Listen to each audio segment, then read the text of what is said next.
Hello दोस्तों, skill technique में आप सबका स्वागत है। मैं हूं अभिजीत धर्माधिकारी। तो आज हम देखने वाले हैं माइक्रोसॉफ्ट एक्सेल में कंडीशनल फॉर्मेटिंग क्या होता है या उसका कैसे यूज़ करते हैं। तो जब आप माइक्रोसॉफ्ट एक्सेल में आते हो तो आपको यहाँ पे होम टैब दिखेगा। होम टैब पे आपको कंडीशनल फॉर्मेटिंग का ऑप्शन यहाँ पे मिल जाता है।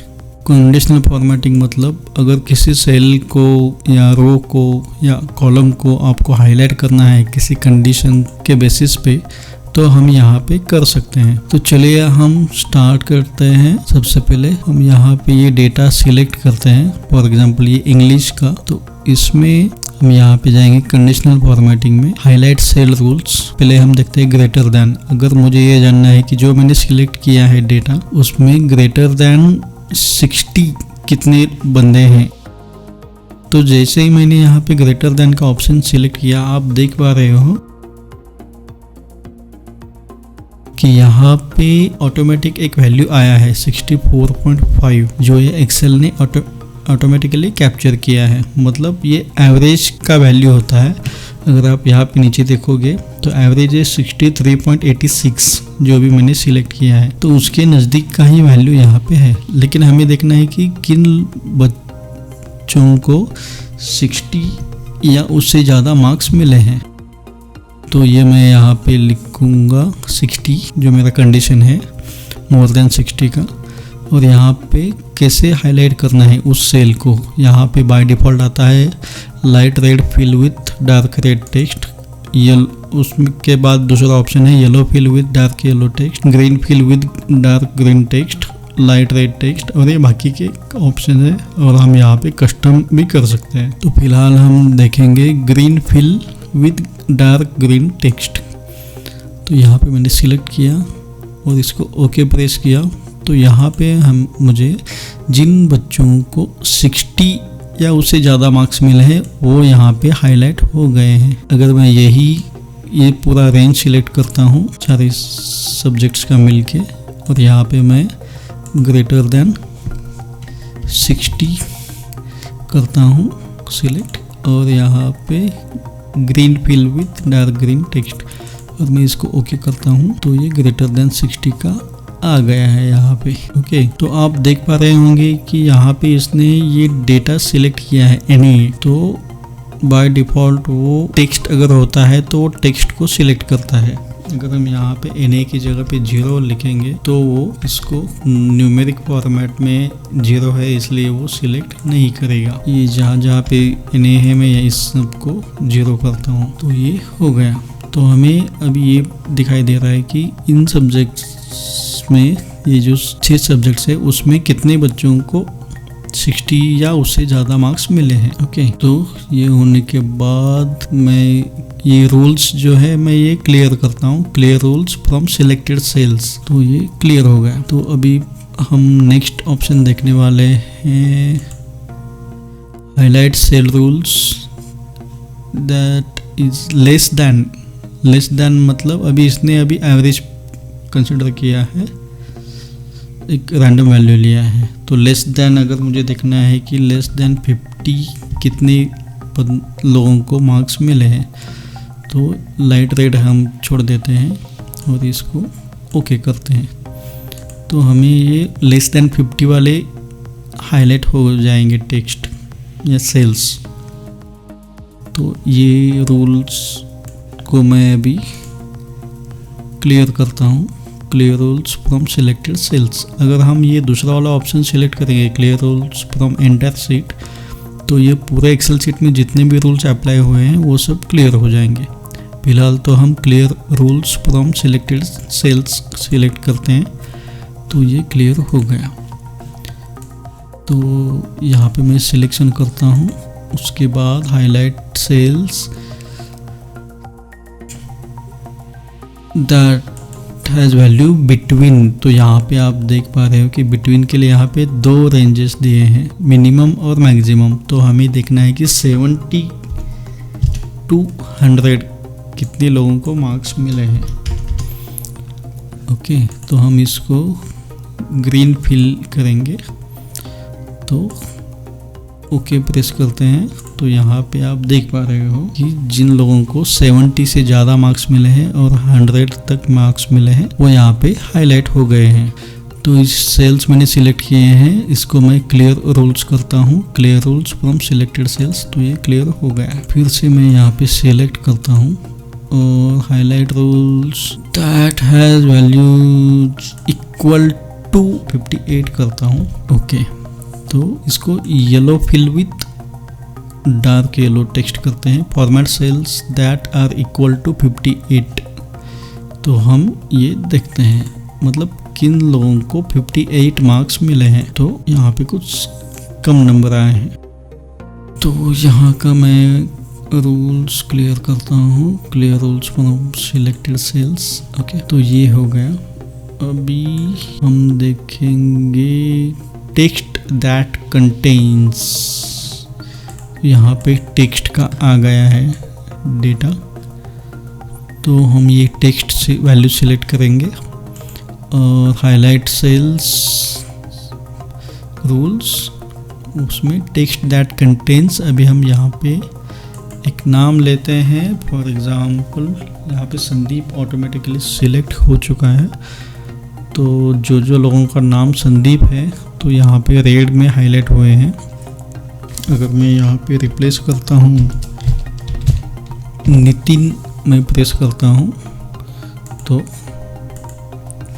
नितिन के नाम से ये 3 लोग हैं। तो मैं ये रेंज सिलेक्ट करता हूँ और इसको clear rules from selected cells करते हैं तो ये क्लियर हो जाएगा। उसके बाद ये डेट का है, तो डेट्स मैंने रैंडम लिए हैं, तो मैं ये सिलेक्ट करता हूँ डेट्स और देखते हैं हाईलाइट सेल रूल्स और डेट ऑकरिंग। अच्छा, तो यहाँ पे ये पहला ऑप्शन है यस्टरडे, बाय डिफ़ॉल्ट यस्टरडे का डेट जो है, अभी आज सपोज 29 अगस्त है तो यस्टरडे का डेट 28 अगस्त, तो यहाँ पे ये हाईलाइट हो चुका है। और ये टुडे का डेट मैं डालूंगा तो 29 अगस्त 21 आएगा। टुमारो डेट 30 अगस्त आप यहाँ पे देख पा रहे होंगे। उसके बाद इन लास्ट 7 डेज, मतलब 29 to 23 तक लास्ट 7 डेज यहाँ पे हाईलाइट हो चुका है। मैं इसको ग्रीन करता हूँ। ओके, उसके बाद लास्ट वीक, जो भी वीक लास्ट वीक का डेट है, दिस वीक मतलब आने वाला वीक 29 to 4 सितंबर, और नेक्स्ट वीक आने वाला वीक छोड़ के 5 सितंबर to 11 सितंबर का यहाँ पे हाईलाइट हो चुका है। लास्ट मंथ, तो अभी अगस्त चल रहा है तो लास्ट मंथ का 1 जुलाई to 31 जुलाई ये सब उसने हाईलाइट कर दिया है। हम यहाँ पे कलर चेंज करते हैं आपको समझने के लिए। दिस मंथ मतलब ये अगस्त में, ये जो अभी अगस्त मंथ चल रहा है तो पूरा अगस्त उसने सिलेक्ट किया है। और नेक्स्ट मंथ मतलब सितंबर का सब डेट्स यहाँ पे सिलेक्ट हो चुका है। ओके, तो ऐसे डेट्स के साथ भी हम काम कर सकते हैं। ठीक है, तो अभी आता है डुप्लीकेट वैल्यूज, राइट। सो डुप्लीकेट वैल्यूज़ मतलब ये टेक्स्ट पे भी काम करेगा और न्यूमेरिक्स पे भी काम करेगा। तो हम यहाँ पे अगर फर्स्ट नेम में जाएंगे और यहाँ पे अगर किसी का नाम डुप्लीकेट है तो वो हाईलाइट हो जाएगा। तो मैंने यहाँ पे सिलेक्ट किया है light red fill with dark red, तो मैं इसको ओके करता हूँ। तो हम यहाँ पे देख पा रहे हैं संदीप यहाँ पे एक है डुप्लीकेट, ये दूसरा संदीप है, ये तीसरा संदीप और ये चौथा संदीप। तो ये 4 जो है ये डुप्लीकेट है, इसलिए हाईलाइट हो चुका है। दूसरा उसके बाद ये अशोक अशोक अशोक 3 बार अशोक आया है, सो ये भी हाईलाइट हो चुका है। डुप्लीकेट मतलब जो भी वैल्यू 2 से ज़्यादा बार का होता है वो डुप्लीकेट होता है। तो ये डुप्लीकेट वैल्यूज़ होगा। और अगर हमें ये मार्क्स देखने हैं कितने लोगों को सिमिलर मार्क्स मिले हैं, तो मैं यहाँ पे ये टोटल में सिलेक्ट करता हूँ और इसमें जाके highlight cell rules that has duplicate values. Okay, तो हम यहाँ पे yellow fill with dark yellow text select करते हैं। तो यहाँ पे आप देख पा रहे हो कि 338 तो ये 2 लोगों को सिमिलर मार्क्स है और 354। तो अभी इंग्लिश में मुझे देखना है कि कितने लोगों को डुप्लीकेट मार्क्स या सेम मार्क्स मिले हैं। तो मैं यहाँ पे जाऊँगा highlight cell rules duplicate values. Okay, तो ये 47 कितने लोगों को मिला है, 1 2 3 लोगों 4 लोगों को मिला है और 54 मार्क्स बाकी 3 लोगों को मिले हैं। मतलब यहाँ पे ये भी डुप्लीकेट वैल्यूज़ हाईलाइट कर रहा है। तो ये हो गया डुप्लीकेट वैल्यूज़ के बारे में। ओके, तो अभी ये सारे रूल्स को हटाना है तो क्या करेंगे, clear rules from entire seat.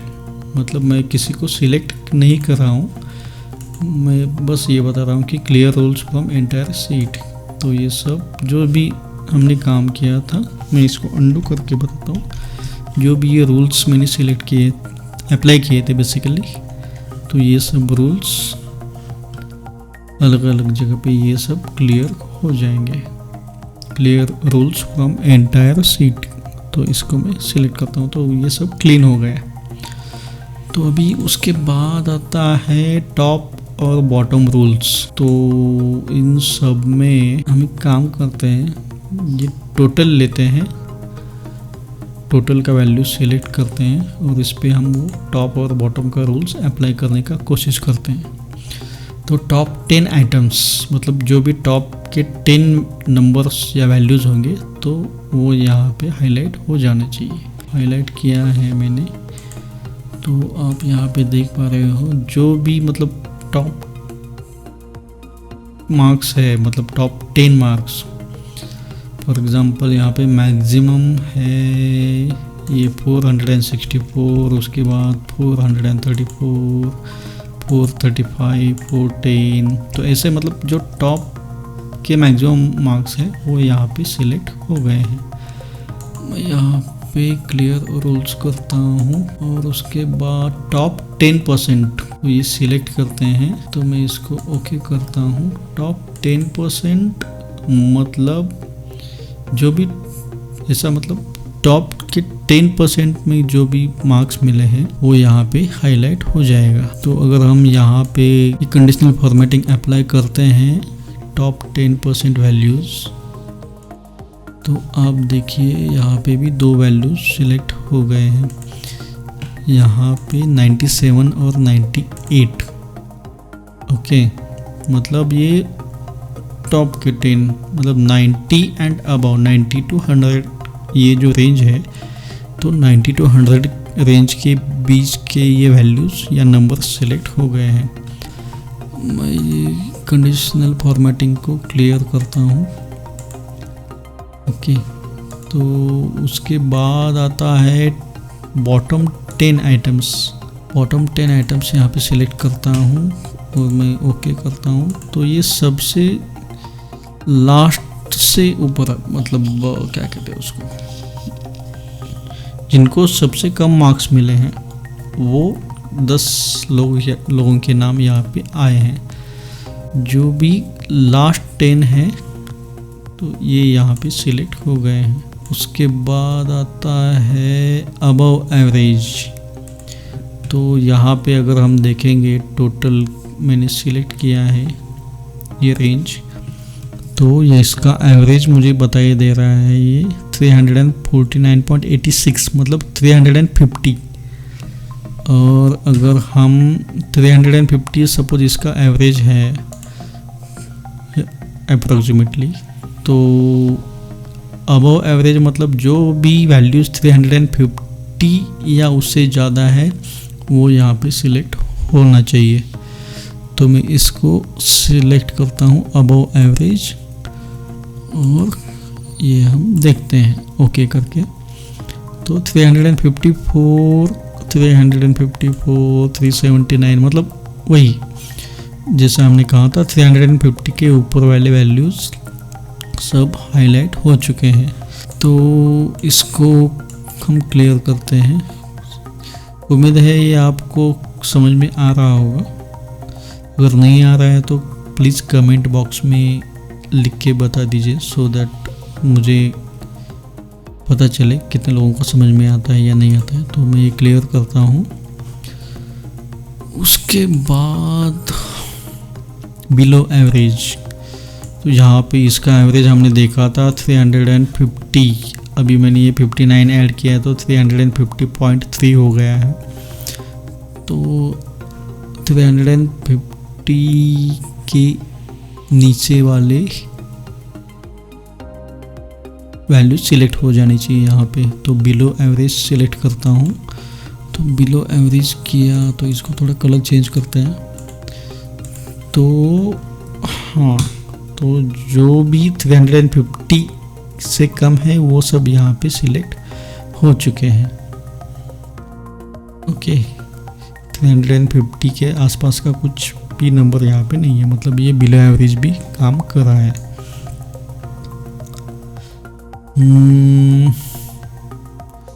अभी ये हम एक 6 सब्जेक्ट्स का मैं ये पूरा रेंज सिलेक्ट करता हूँ। पूरे रेंज का एवरेज आता है 58.38, मतलब 58। अगर मैं इसको बिलो एवरेज सिलेक्ट करूँगा ये सारे रेंज को, तो 58 या उससे कम वाले नंबर्स यहाँ पे हाईलाइट हो जाने चाहिए। ओके, इसको येलो करते हैं। ओके, तो 58 या उससे कम वाले नंबर, यहाँ पे 58 नंबर है एग्जैक्ट, तो 58.38 है। तो ये 58 या उससे कम 57, 54, तो ये ऐसे यहाँ पे सिलेक्ट हो चुके हैं, मतलब ये काम कर रहा है। ओके, तो इसको clear rules from entire sheet कर देता हूँ। ओके, तो ये बेसिक चीज़ें हो गई हैं। और ये जो है data bars, colour scale, icon sets, ये और ये न्यू रूल्स, क्लियर रूल्स का तो हमने देखा है। मैनेज रूल्स ये हम अगले वीडियो में देखेंगे। तो मुझे लगता है आज के लिए इतना काफ़ी है ये कंडीशनल फॉर्मेटिंग का बेसिक इन्फॉर्मेशन। तो अगर आप लोगों को ये वीडियो अच्छा लगा तो आप इसको लाइक, शेयर और सब्सक्राइब कीजिए, और अपने दोस्तों के साथ भी इसको शेयर कीजिए। आपको अगर अच्छा नहीं भी लगा हो तो भी आप मुझे कमेंट में लिख के बता दीजिए। ओके, सो उम्मीद है कि ये आपको बेसिक कंडीशनल फॉर्मेटिंग समझ में आ गया होगा। थैंक यू फॉर लिसनिंग और watching this video till this point. Thank you very much.